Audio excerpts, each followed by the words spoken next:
Son of God, share my mind, and you don't die.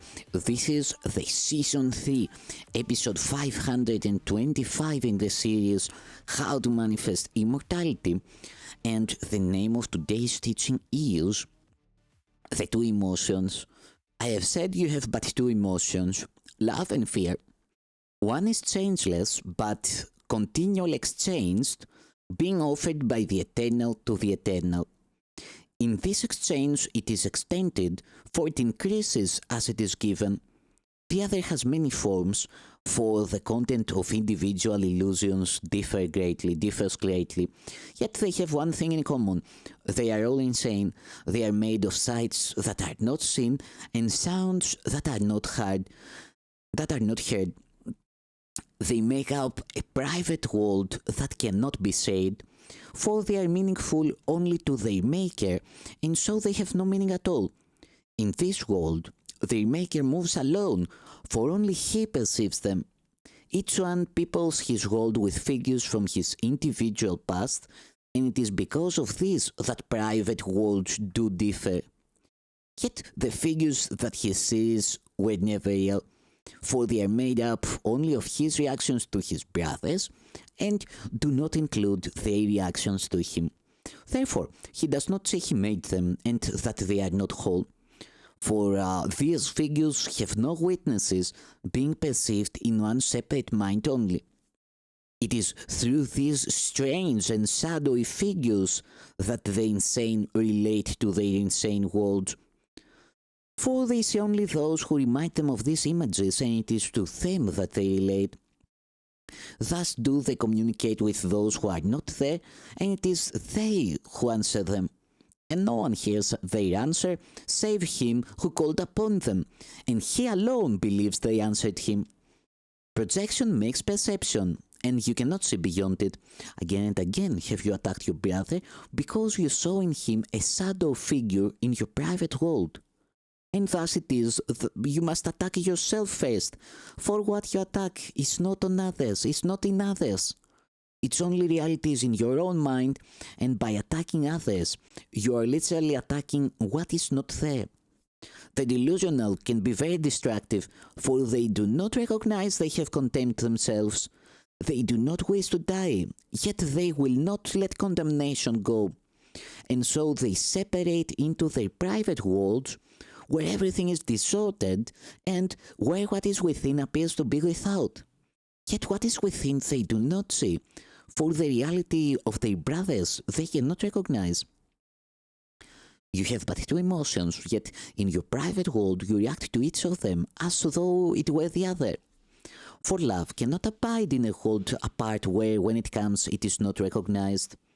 If you see your own hatred as your brother, you are not seeing him.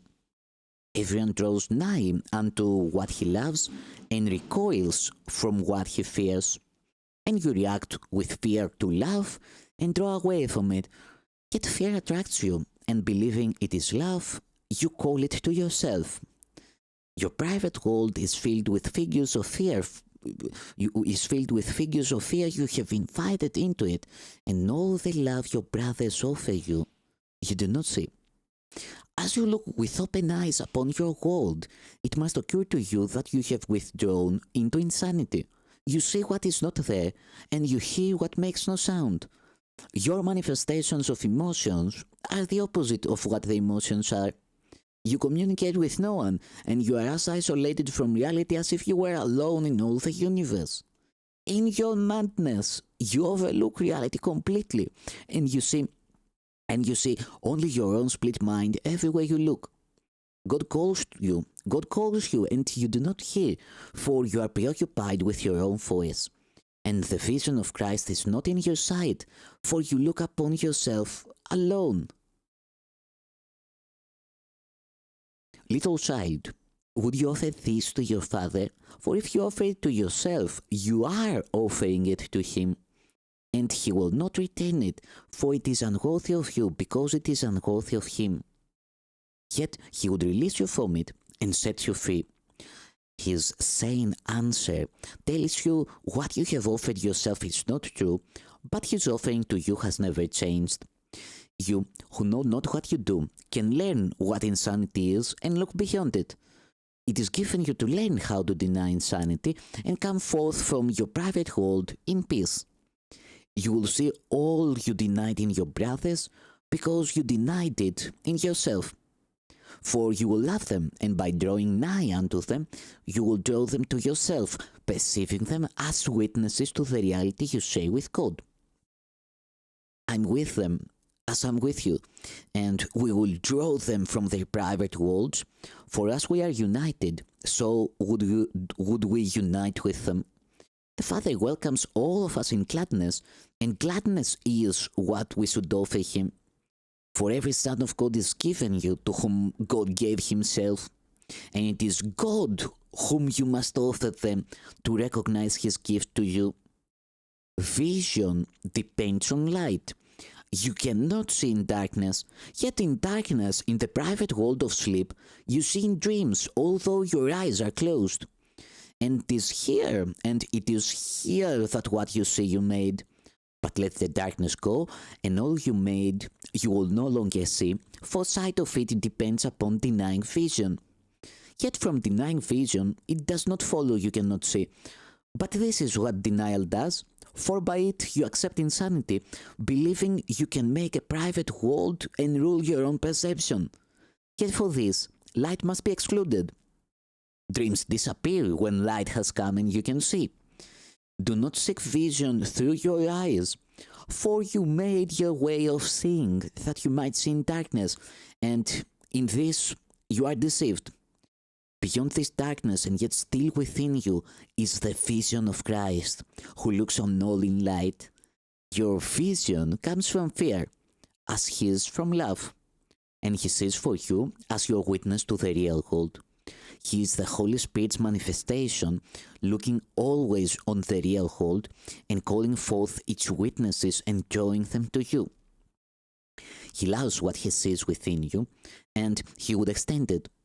And He will not return to the Father until He has extended your perception even unto Him.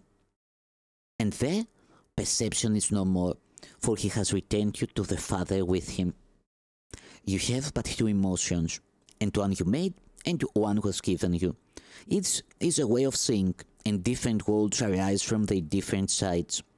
See through the vision that is given you, for through Christ's vision He beholds Himself, and seeing what He is, He knows His Father. Beyond your darkest dreams, He sees God's guiltless Son within you, shining in perfect radiance that is undimmed by your dreams. In this you will see as you look with Him, for His vision is His gift of love to you, given Him of the Father for you. The Holy Spirit is the light in which Christ stands revealed, and all who would behold Him can see Him, for they have asked for light. Nor will they see Him alone, for He is no more alone than they are. Because they saw the Son, they have risen in Him to the Father. And all this will they understand because they looked within and saw beyond the darkness the Christ in them and recognized them.